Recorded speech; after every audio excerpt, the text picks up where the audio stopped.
حضور کی ماں کا انتقال ہو گیا ابوا کے میدان میں۔ اپنے والد گرامی کی قبر پر حضور مدینہ المنورہ ماں کے ساتھ گئے تھے تو واپس آ رہے تھے، 6 سال کی عمر تھی۔ حضرت آمنہ سلام اللہ علیہا کو لگا کہ اب بس میرا آخری وقت آ گیا۔ بخار کی کیفیت ہے۔ ام ایمن سلام اللہ علیہا کو، جو حضرت برکہ کے نام سے بھی معروف ہے، ان سے کہا کہ میرے اس بیٹے کو بحفاظت امیر قریش عبد المطلب تک پہنچا دینا، اور پھر حضور علیہ السلام سے کچھ باتیں کرنا چاہی، لیکن ضبط کے بندھن ٹوٹ گئے، آنکھیں چھم چھم برسنے لگی۔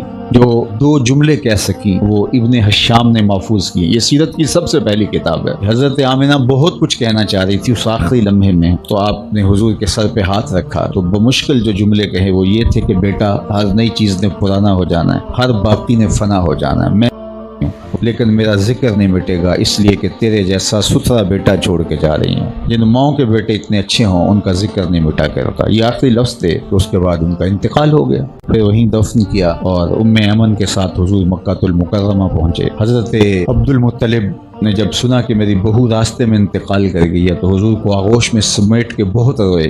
حضرت برکہ سے ہی کہا کہ میرے بیٹے کا تم نے خیال رکھنا ہے، اور اتنا پھر خیال رکھا حضرت برکہ نے کہ میرے آقا فرمایا کرتے تھے ام ایمن میری ماں کے بعد میری ماں ہے۔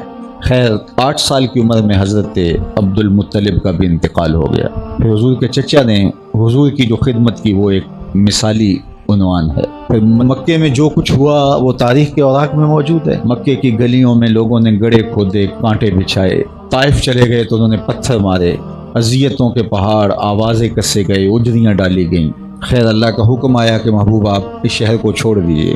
اذیتیں بہت زیادہ پھیل گئی تھیں تو حضور مدینہ المنورہ چلے گئے۔ وہاں جا کے حالات تبدیل ہو گئے۔ وہ وقت بیت گیا جب لوگ پتھر مارتے تھے، اب حضور نکلتے ہیں، لوگ پلکیں راہوں میں بچھاتے ہیں۔